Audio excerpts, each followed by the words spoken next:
Shalom Bapak Ibu Saudara-saudara yang terkasih dalam Tuhan Yesus Kristus. Perkenalkan, nama saya Mary Ale. Saya adalah mahasiswa S1 Pendidikan Agama Kristen Anak Usia Dini di STT Ekumene Jakarta. Dalam hal ini saya akan menyampaikan khotbah tekstual sebagai tugas akhir semester 4 ini dalam mata kuliah hermeneutik di bawah dosen pengampu Bapak Dr. Timotius Bakti Sarono, MTH, MPDK. Saya akan menyampaikan khotbah tekstual. Dalam kehidupan kita sehari-hari sering dihadapkan pada situasi yang penuh tantangan, termasuk kejahatan atau perbuatan buruk dari orang lain. Mungkin kita pernah disakiti, difitnah, atau diperlakukan tidak adil. Bagaimana kita meresponnya? Mari kita melihat firman Tuhan dalam Roma 12 ayat 21. Demikian firman Tuhan. Jangan kamu kalah terhadap kejahatan, tetapi kalahkanlah kejahatan dengan kebaikan.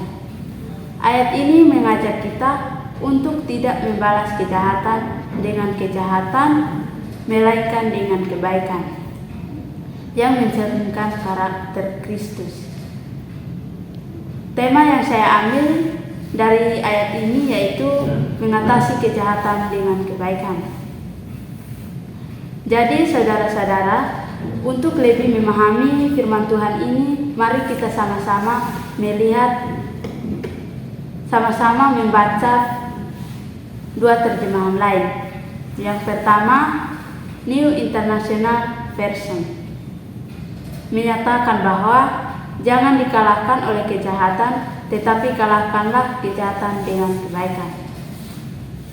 Yang kedua, New King James Version menyatakan bahwa jangan dikuasai oleh kejahatan, tetapi kuasailah kejahatan dengan kebaikan.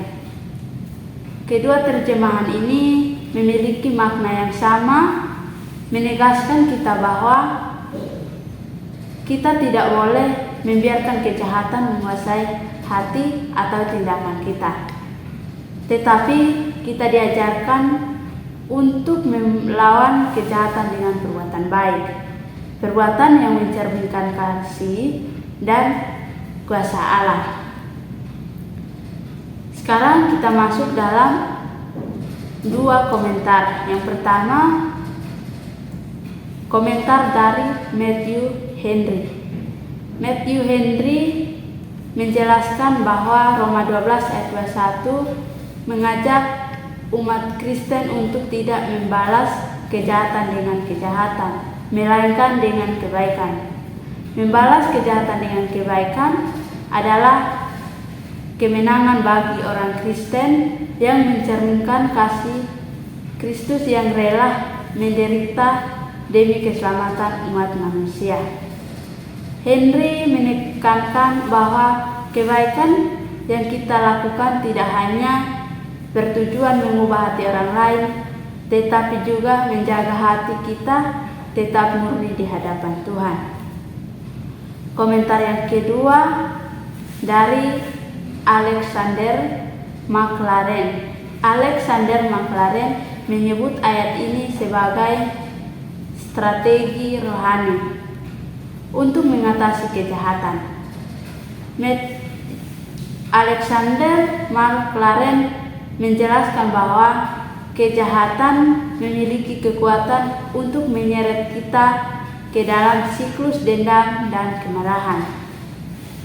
Namun, dengan perbuatan demikian, perbuatan baik, kita dapat mematahkan kekuatan kejahatan tersebut.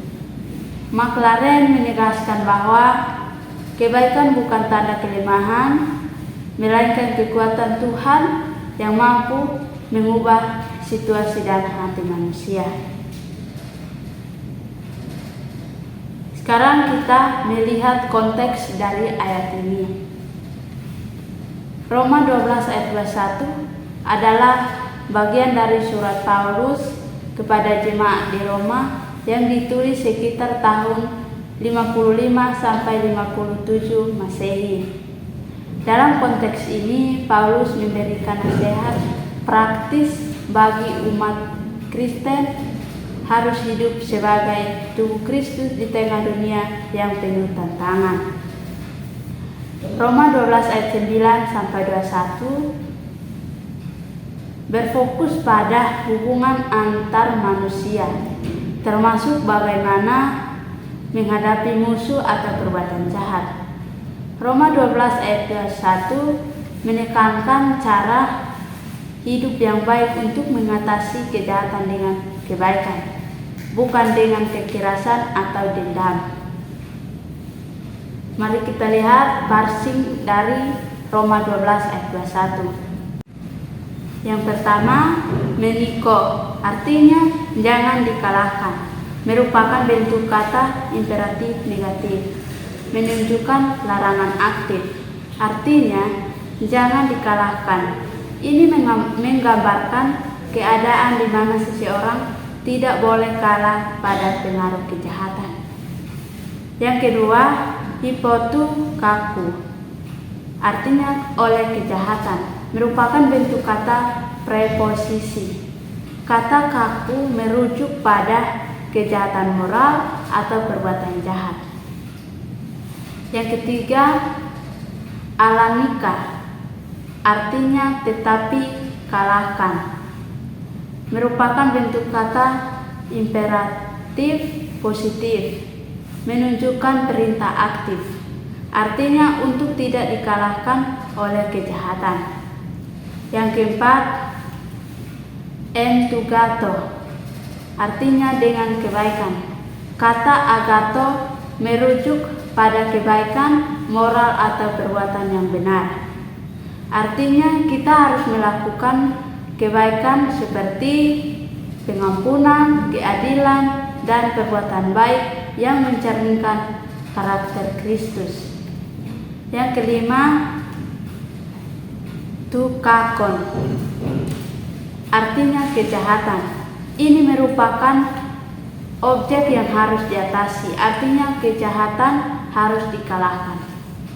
Makna keseluruhan parsing ini adalah memerintahkan umat Kristen untuk tidak membiarkan kejahatan menguasai hati atau perbuatan mereka, tetapi kita harus melawan kejahatan dengan perbuatan baik yang berasal dari kasih dan kuasa Allah.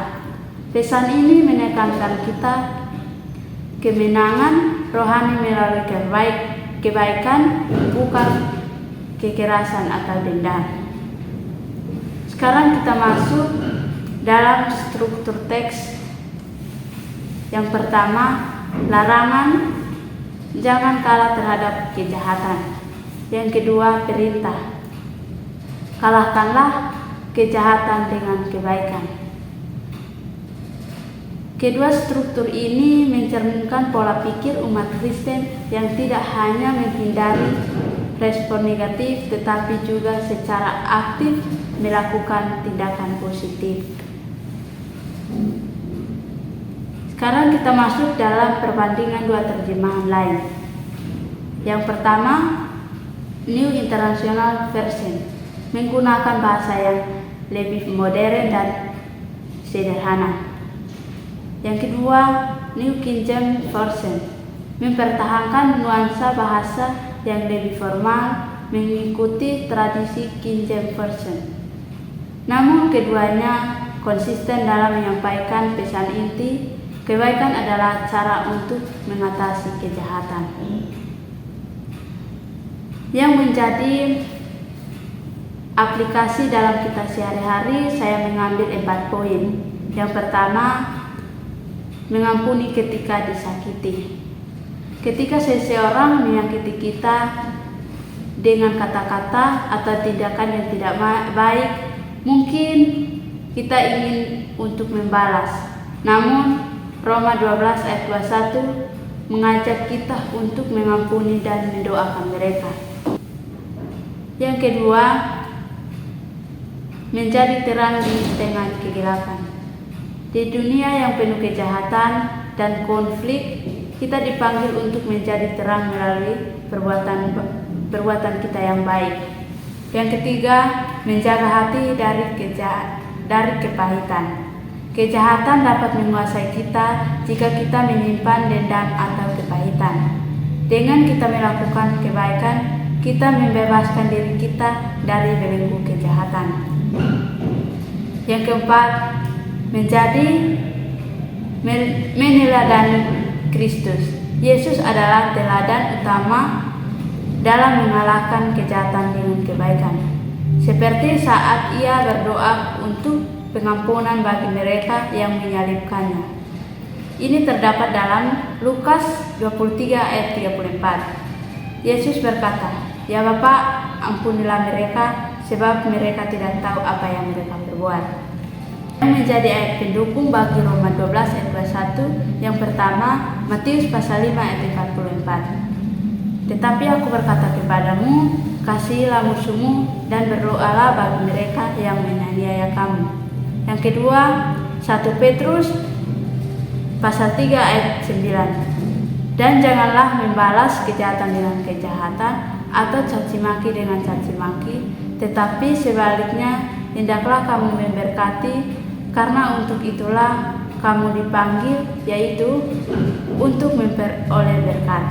Yang ketiga, Amsal pasal 25 ayat 21 sampai 22. Jika musuhmu lapar, berilah dia makan, jika musuhmu haus, berilah dia minum.